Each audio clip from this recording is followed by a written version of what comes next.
이끈 아주사 거리의 성령의 기름 부음은 인간의 말로는 능히 형용할 수 없는 경이로운 역사였습니다.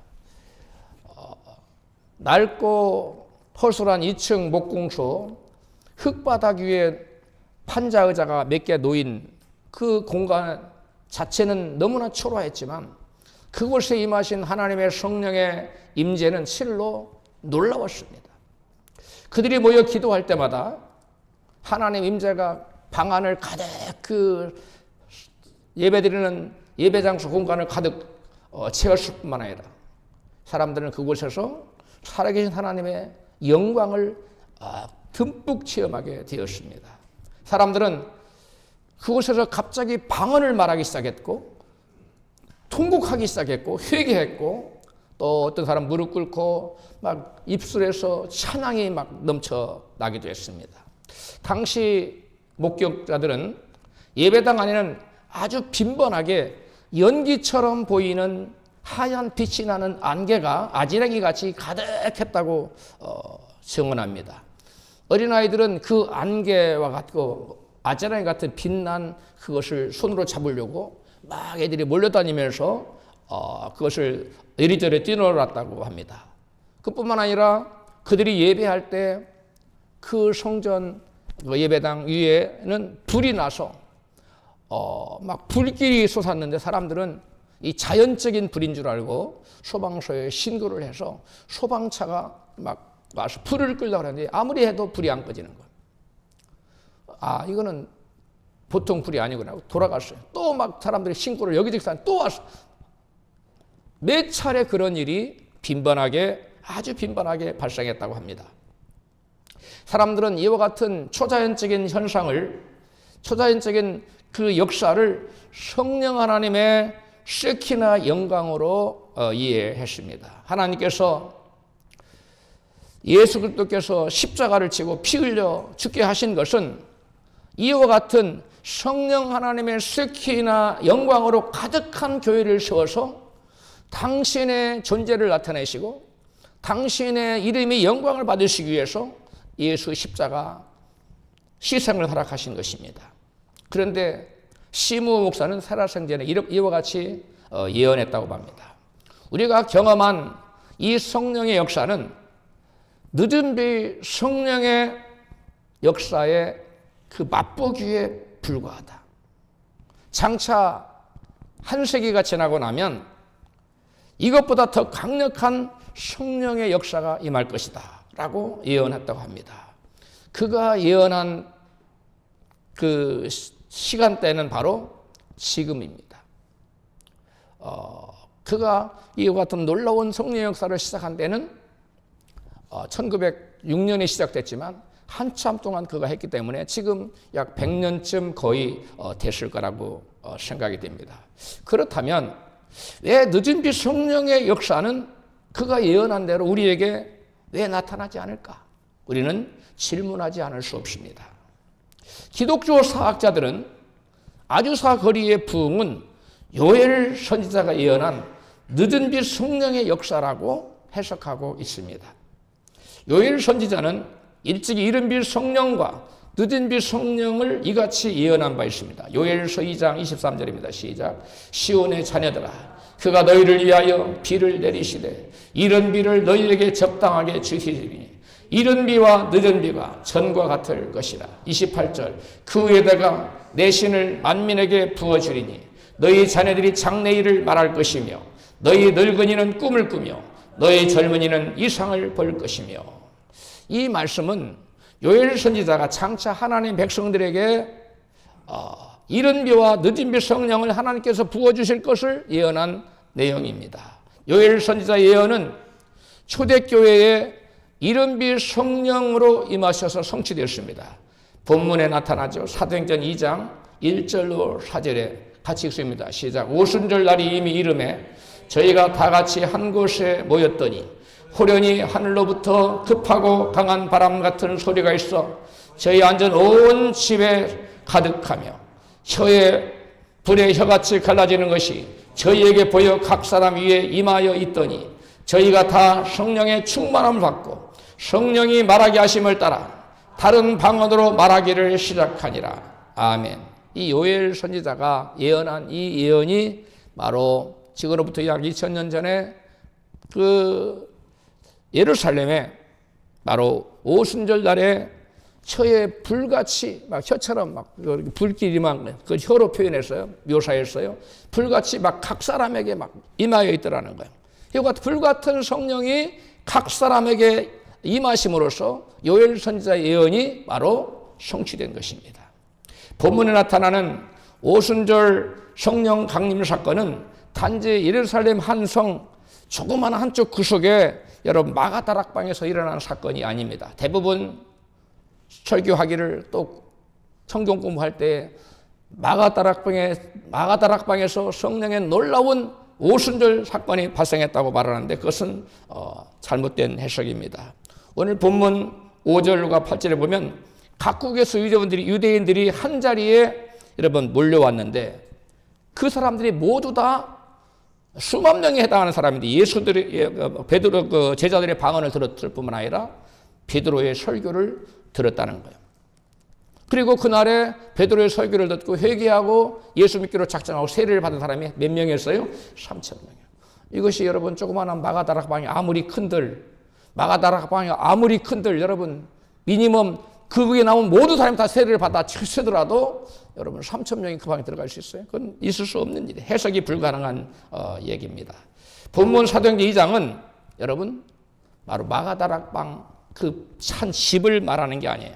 많은 사람들이 그렇게 해석하는 이유가 저희 앉은 온 집에 가득하며 할 때 온 집을 바로 마가다락방 한 집으로 해석하는 건데 그 집은 오이코스라는 단어인데 집이라는 말도 되지만 여러분 오이코스는 성전을 의미하는 때로 신약 성경에 많이 바울이 묘사하고 좀 있으면 다시 설명할 것입니다. 그래서 이 오순절 마가다락방의 성령의 역사는 그 오순절의 성령의 역사는 마가다락방이라는 조그만 한정된 제한된 장소에 일어난 것이 아니라 넓은 예루살렘 성전과 성전 뜰에서 일어난 그러한 사건으로 보아야 옳은 것입니다. 오늘 본문은 이른비 성령의 역사가 임했던 초대교회의 특징적인 모습을 이같이 증거하고 있습니다. 사도행전 2장 42절입니다. 시작. 저희가 사도의 가르침을 받아 서로 교제하며 떡을 떼며 기도하기를 전혀 힘쓰니라.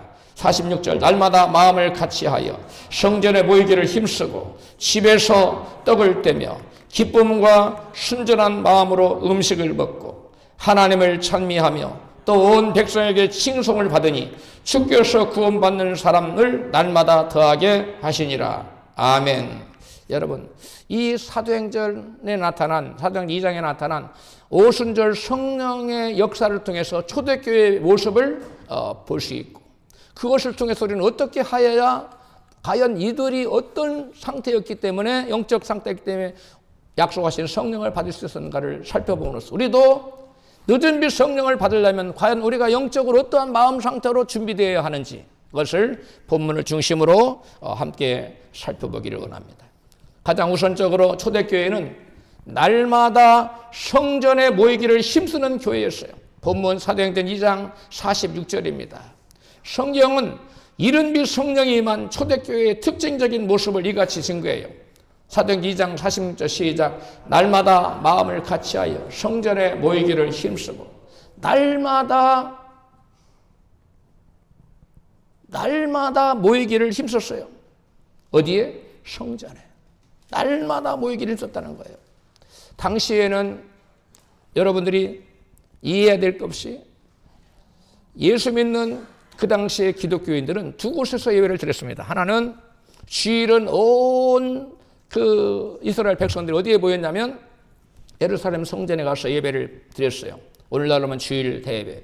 그리고 주중에나 뭐 저녁 예배나 이런 것, 새벽 예배 이런 것들은 언제 드렸느냐? 어디서 드렸느냐? 각 가정집에 여러 요소의 가정집에 교회가 세워졌어요. 지역 공동체 교회였어요. 오늘날로만 각 교회가 있듯이 이렇게 두 가지. 그것을 성경은 집이라고 표현됐어요.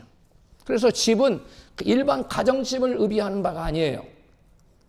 지역 공동체로 모여서 예배드리는 예배 처소를 말하는 거예요. 교회를 말하는 거예요. 오늘날로 말하면 각 지교회를 말하는 것입니다. 사도행전 5장 42절에도 그것이 또 나와요. 같이 시작. 저희가 날마다 성전에 있든지 집에 있든지, 이 집은 가정집을 말하는 게 아니에요.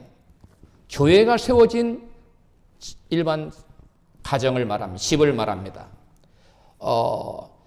집에 있든지 예수는 그리스도라 가르치기와 전도하기를 쉬지 아니하니라. 아멘. 초대교회 성도들의 특징은 날마다 성전에 모이기를 힘썼고, 또 성전이나 집에 세워진 교회에서 쉬지 않고 복음을 전하기와 배우기를, 복음을 전하는 일에 쉬지 않고 전했다는 거예요. 그 일에 헌신했다는 겁니다. 그리고 그들은 늘 성전에 있었다고 성경은 기록하고 있어요.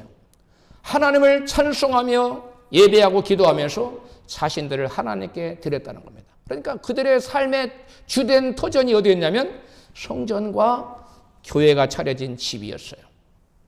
예루살렘 성전은 유대인의 종교 중심자이자 그 당시 세계 만국에 흩어졌던 디아스포라로 흩어져 살고 있던 유대인들이 여러분 모이는 그러한 공적 공간이에요. 예루살렘 성전은. 그래서 예루살렘 성전에는 그 당시 그 문서를 보면 나와 있는데, 유대인들은 유대교를 거기서 믿었어요. 그 다음에 예배했어요. 기독교인들은 예수님을 예배했어요.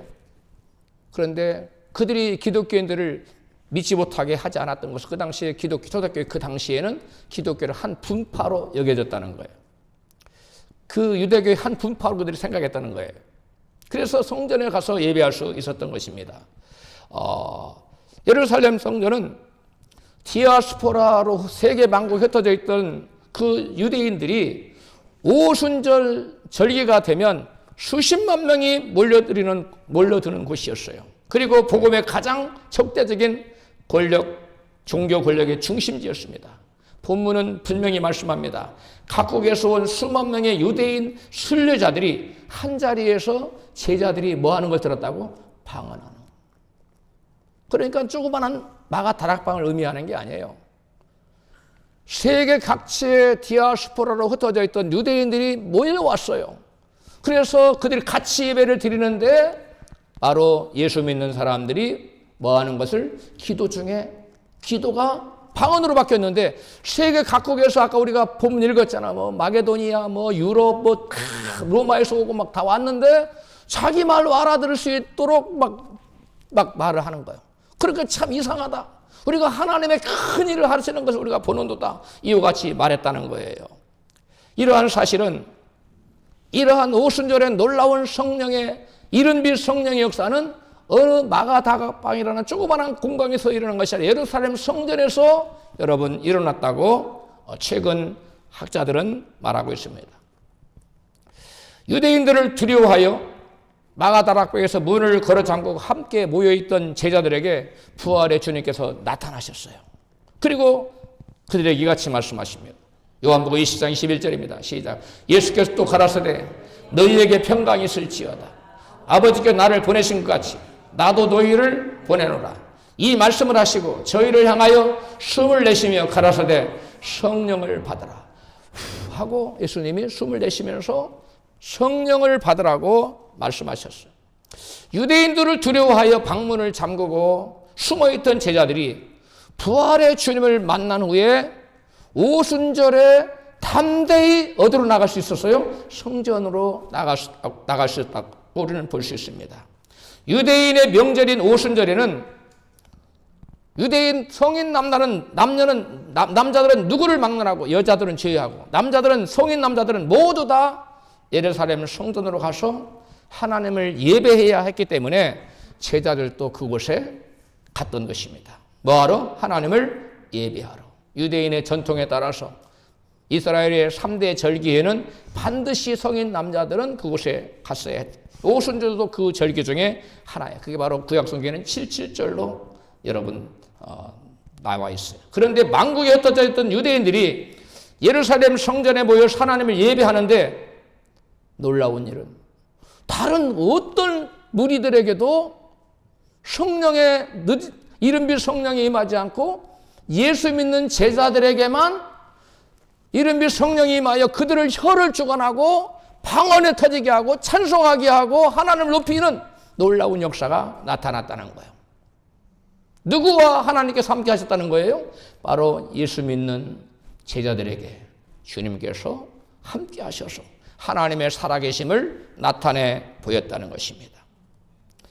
모든 세계 각국에서 몰려온 그 유대인들이 예배하는데 그 누구에게도 성령의 기름 부음과 약속하신 이름이 성령의 역사가 불같은 성령가 나타나지 않았는데 오직 예수 그리스도의 제자들에게만 불같은 성령이 임해서 방언도 하고 찬송도 하고 하나님께 영광을 돌렸다는 것입니다.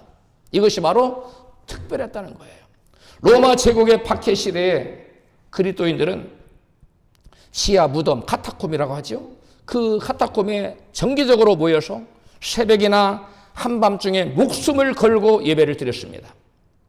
그들의 예배는 숨어서 드리는 목숨을 걸고 드리는 예배였지만 우리 빨리 끝내고 가자. 그게 아니었어요.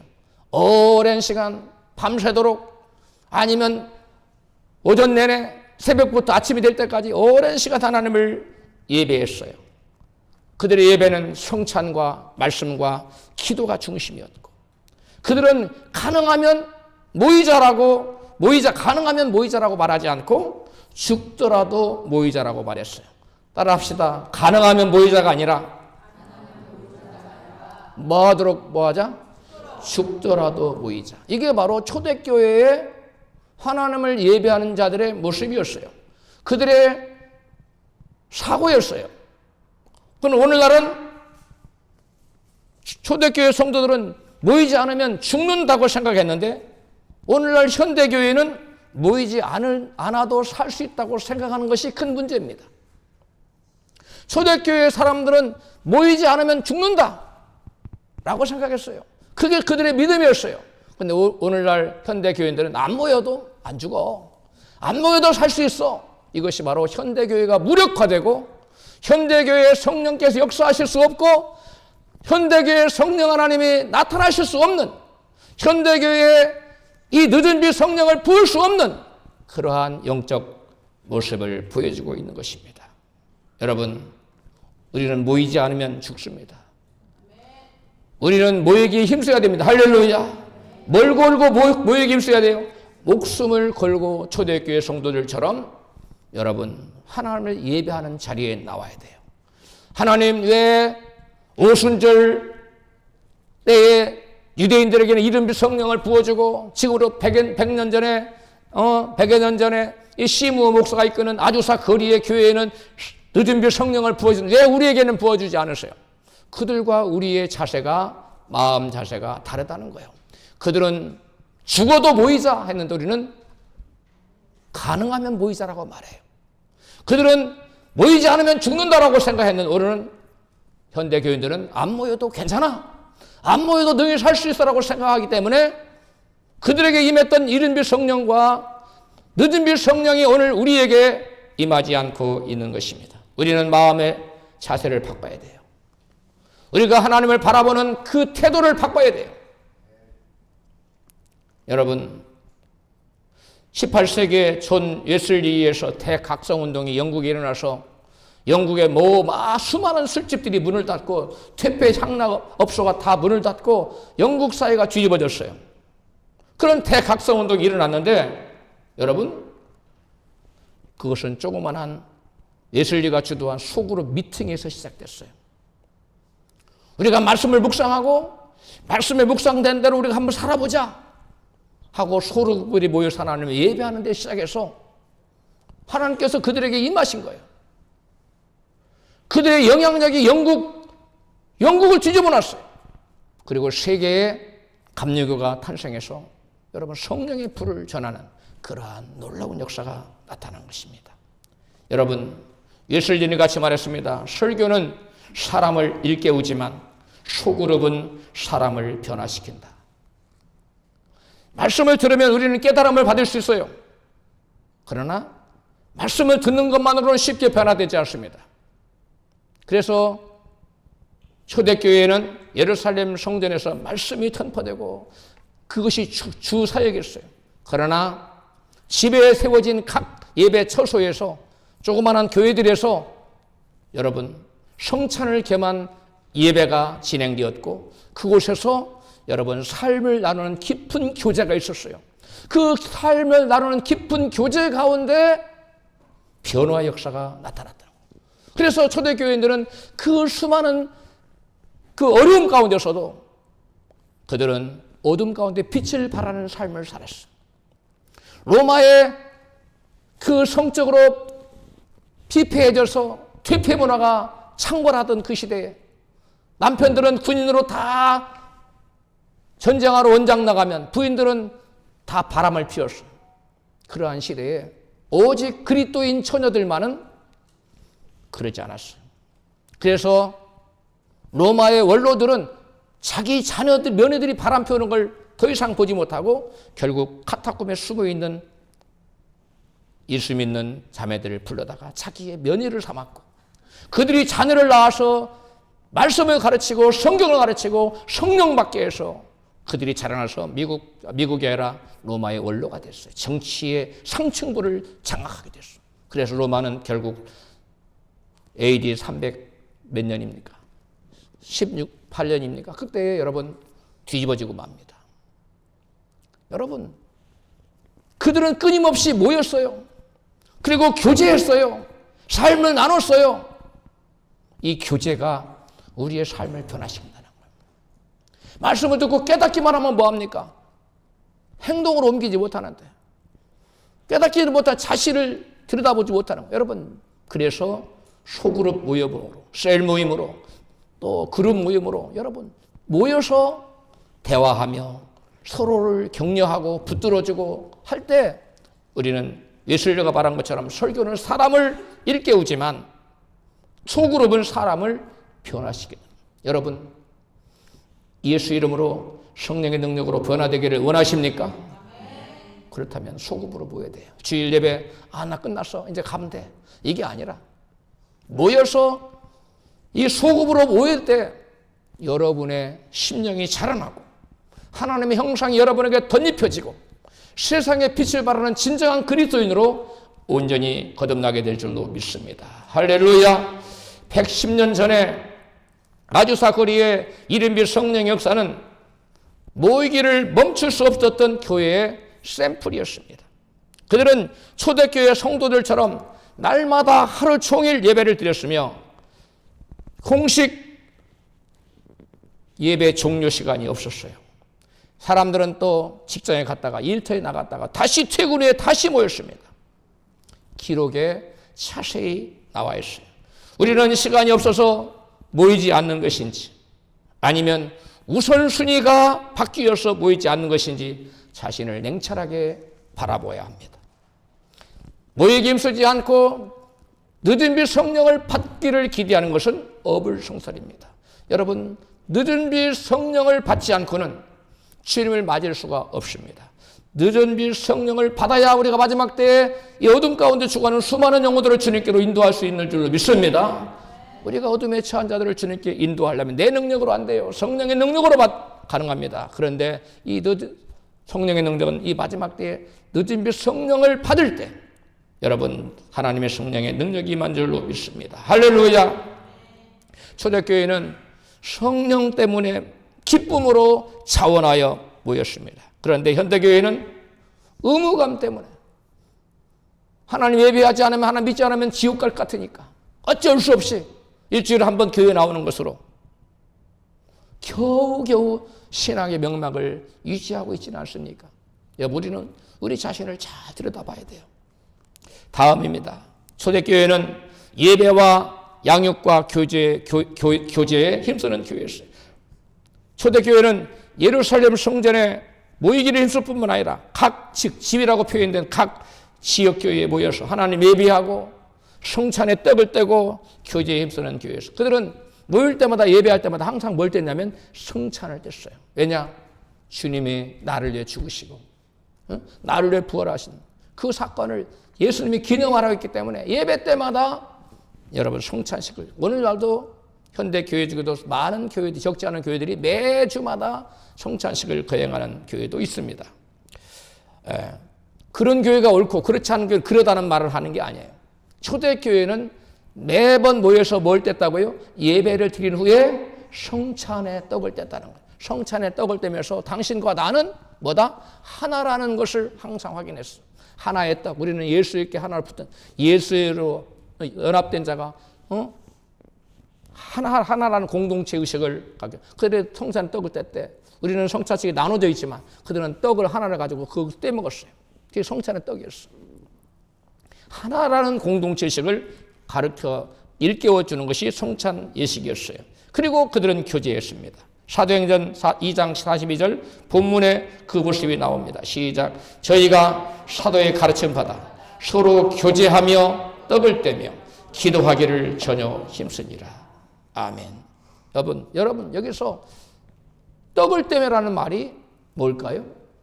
떡을 떼매라는 말은 바로 소그룹 공동체로 모여서 하나님을 예배하고 성찬의 떡을 떼는, 그러니까 예배 형태를 말하는 거예요. 뭘 말하는 거라고요? 그룹에서 예배 드리는 것을 이 성경에서는 떡을 뗐다고 표현하고 있어요.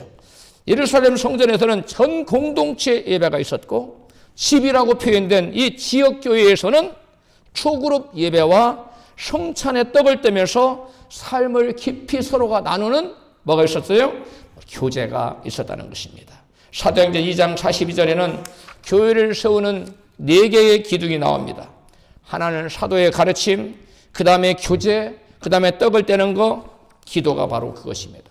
여기서 떡을 뗀 것이라고 표현된 것은 가정집에 세워진 지역 공동체에서 하나님께 드리는 혼신 성찬식을 겸한 예배를 말하는 거예요. 무슨 예배예요? 성찬식을 겸한 예배를 떡을 뗐다고 표현하고 있어요. 사도행전 2장 46절 시작. 날마다 마음을 같이하여 성전에 모이기를 힘쓰고 집에서 가정교회에서 떡을 떼며 기쁨과 순전한 마음으로 음식을 먹고. 아멘. 또한 사도행전 5장 42절에서 또 비슷한 언급이 나옵니다. 거기에서는 여러분 집에서 떡을 뗐다는 언급은 없고 복음을 가르친 언급이 나옵니다. 같이 사도행전 5장 42절 시작. 저희가 날마다 성전에 있든지 집에 있든지 예수는 그리스도라 가르치기와 전도하기를 쉬지 아니라. 여기도 바로 집에 있든지 바로 가정교회에 세워진 교회를 말하는 그곳에, 그러니까 대성전으로 가든 예루살렘 성전으로 가든 각 지역마다 세워진 지역 교회로 가든 그들이 어디로 가든지 뭐였어요? 예수가 그리스도라고, 예수가 바로 그리스도 우리의 구세주고 하나님이고 창조주라고 가르치는 것과 복음 전하는 일을 쉬지 않고 계속했다는 거예요. 이게 바로 초대교회예요. 우리와 다른 게 뭐냐? 그들은 매일같이 했다는 거예요. 매일. 그들의 삶 전부가 하나님 예배하는 것이고 하나님을 찾는 거였어요. 할렐루야. 우리는 우리의 삶은 주로 어떻습니까? 대부분 우리 일상일은 나를 위해서 세상일에 분주하다가 그냥 주일날 한 번, 어떤 사람은 금요일 한 번, 이런 식으로 나와서 예배하는 것은 초대교회와 너무 거리가 멀다는 거예요.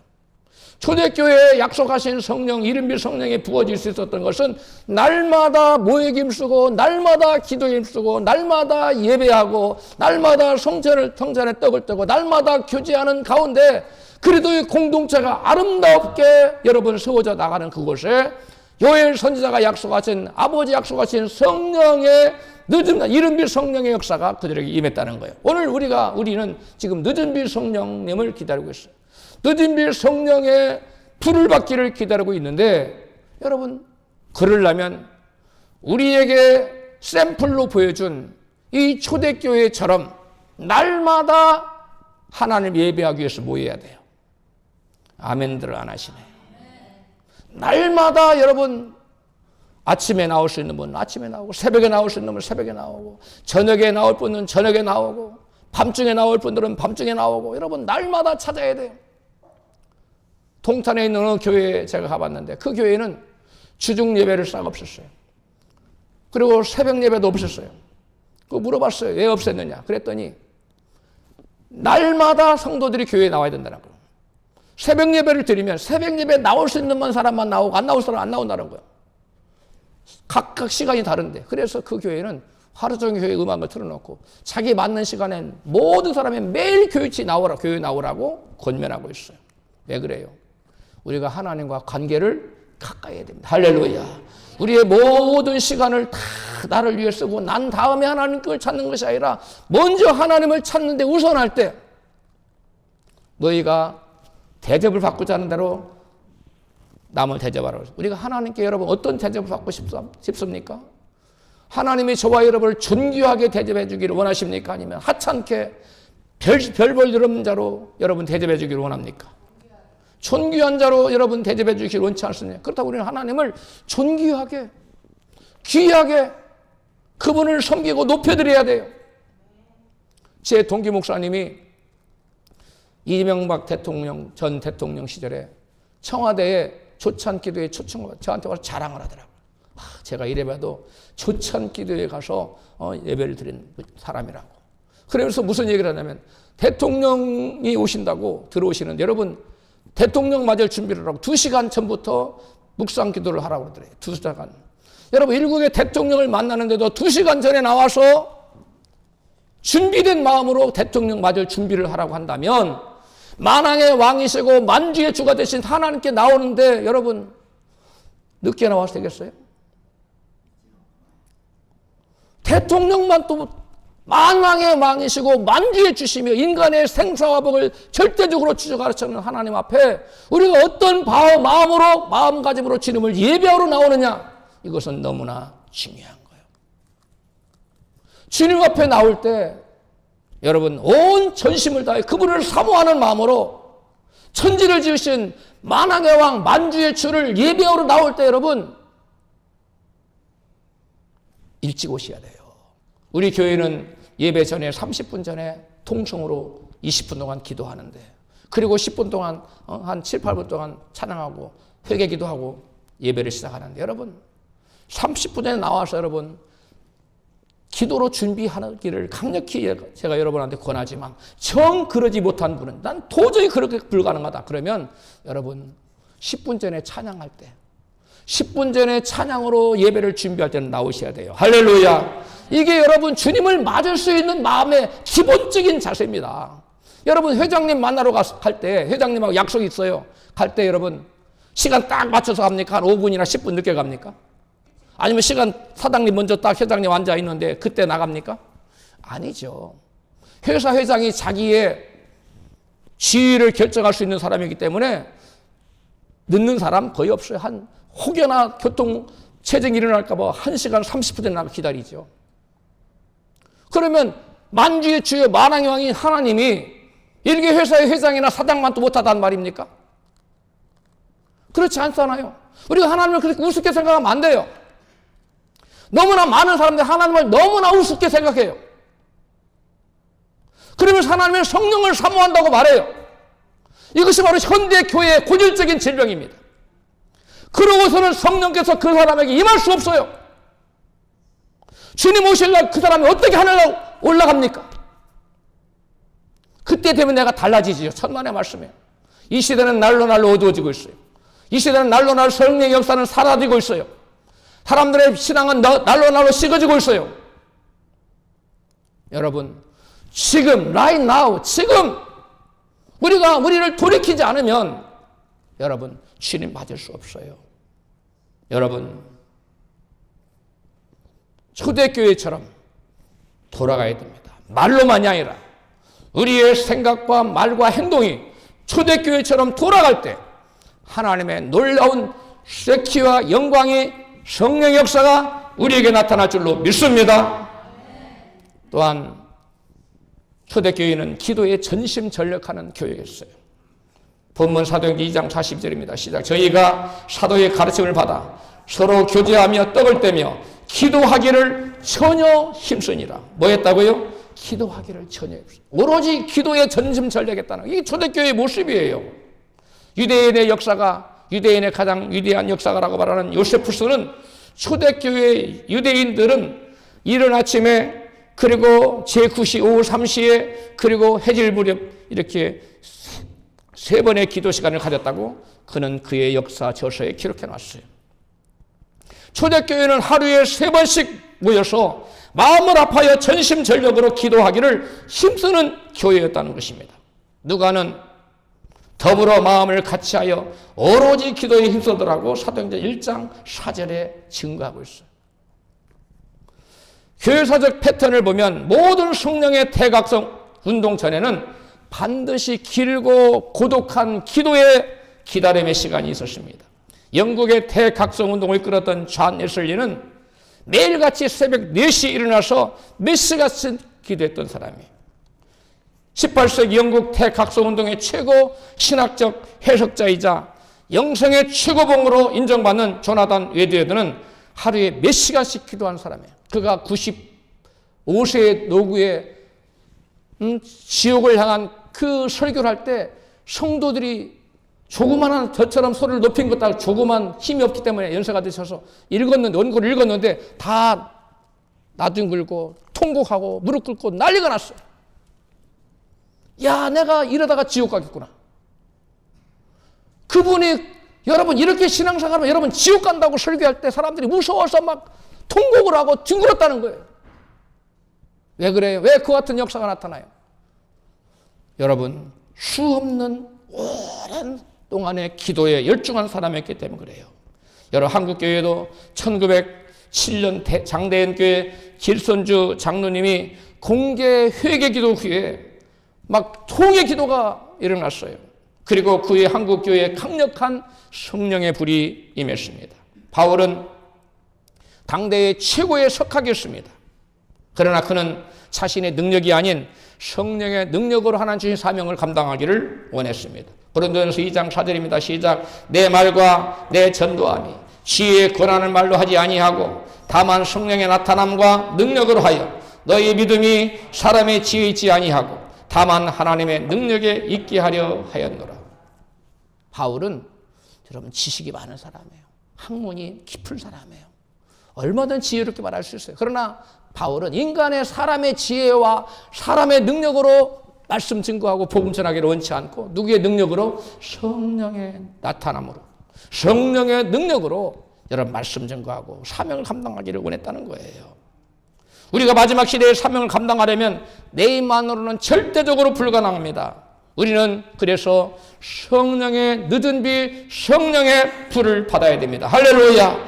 그런 예수님은 너희 천부께서 구하는 자에게 성령을 주시지 않겠느냐고 누가복음 11장 13절에 말씀해요. 누구에게 성령을 주신다고요? 구하는 자에게. 구하지 않는데 구하는 자에게 성령을 주셨다고 말씀했기 때문에 구하지 않는 자에게는 성령을 주시겠다는 거예요? 안 주시겠다는 거예요. 성령의 능력 없이 사역을 감당하려는 사람은 연장 하나 없이 집을 지으려고 하는 사람하고 똑같아요. 아무리 힘이 세다가도 아무리 힘이 세고 기술이 좋다 하더라도 연장이 없는데 무슨 집을 짓습니까? 힘만 들지요. 마찬가지예요.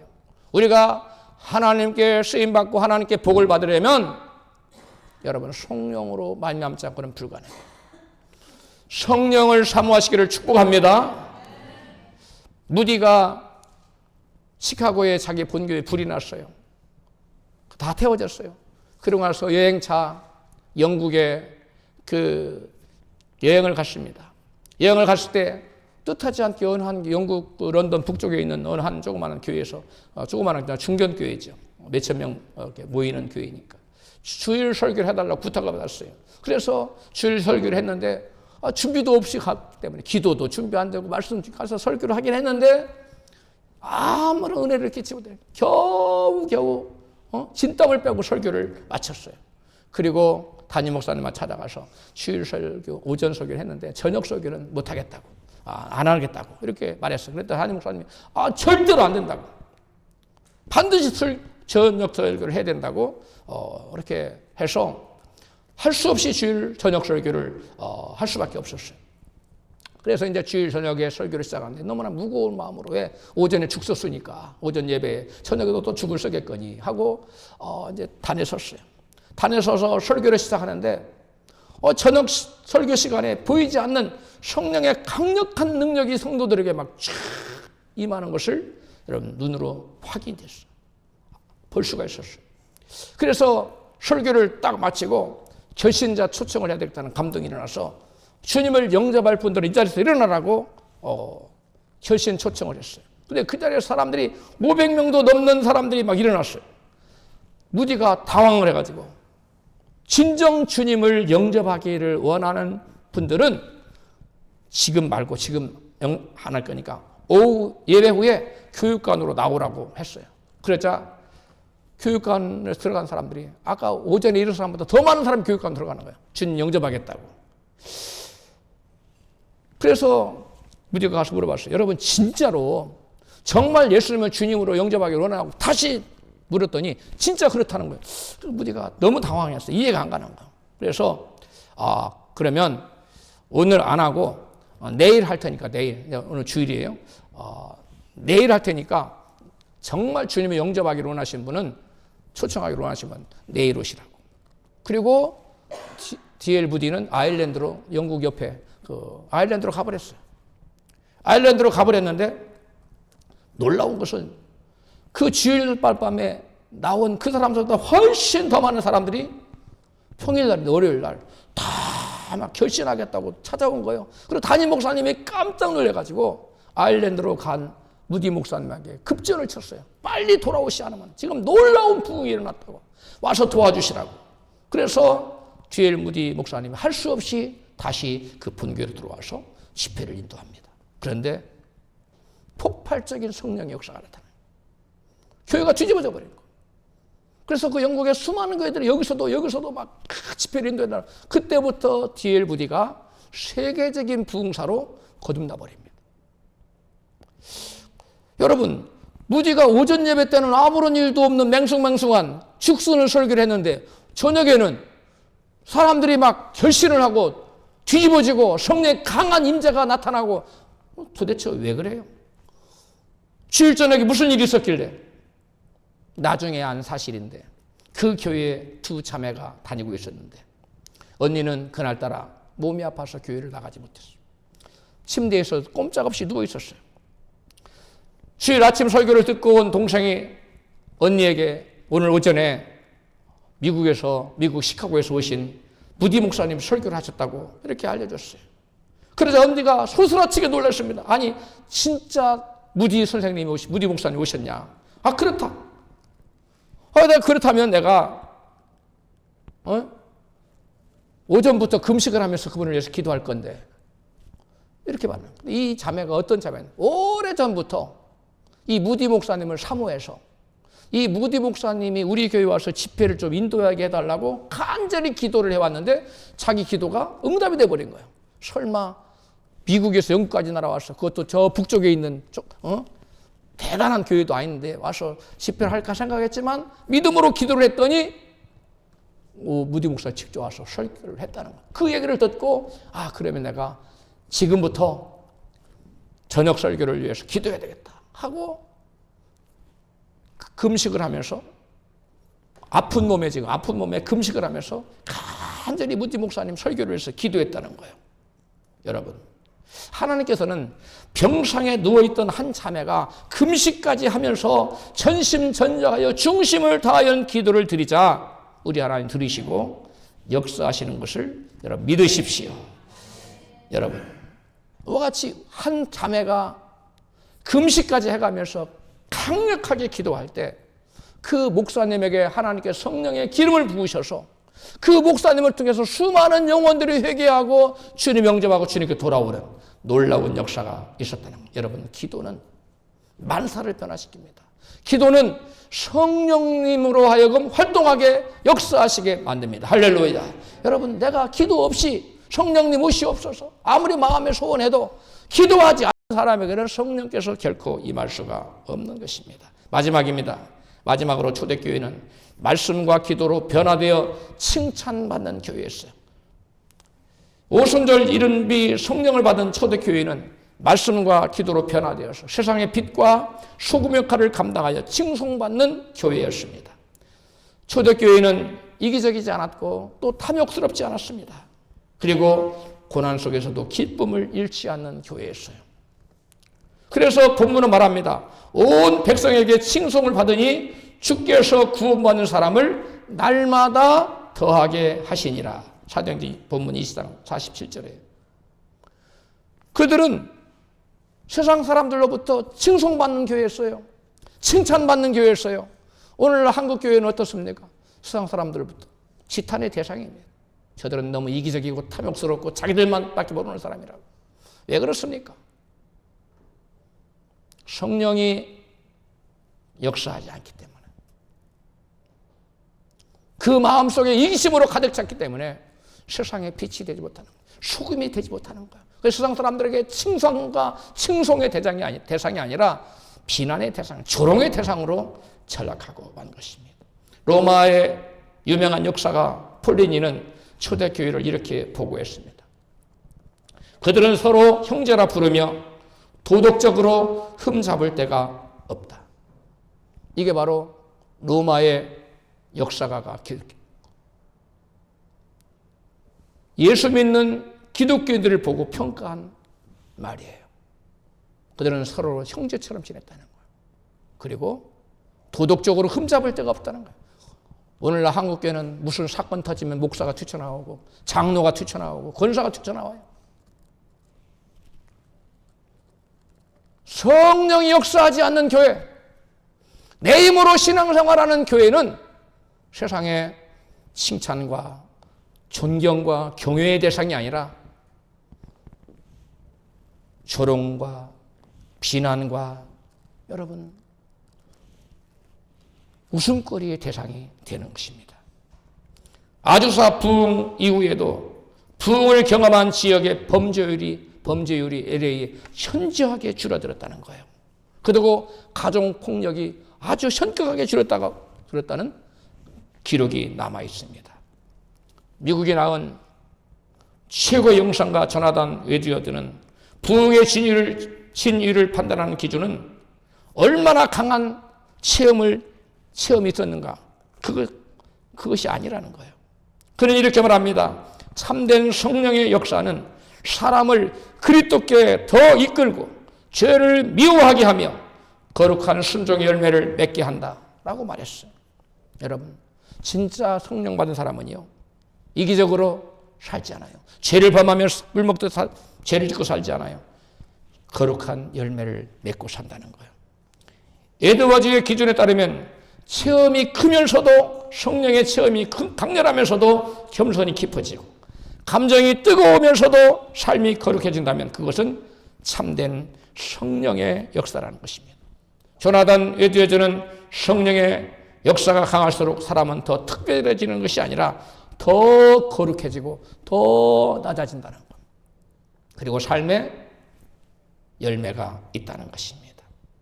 느낌비 성령의 역사는 교회를 더 유명하게 만드는 것이 아니라 교회를 더 그리스도를 닮게 만드는 역사입니다. 성령 역사는 교회를 뭐하게 하는 거라고요? 그리스도를 더 닮아가게 하는 거예요. 여러분, 진정한 그리스도인, 진정으로 성령 받은 사람은 여러분 그리스도를 모습이 있어요. 느낌비 성령을 받으려면, 느낌비 성령을 구하기 전에 성령께서 기뻐하실 교회가 되기를 먼저 결단하고 구하기를 주님의 이름으로 축원합니다.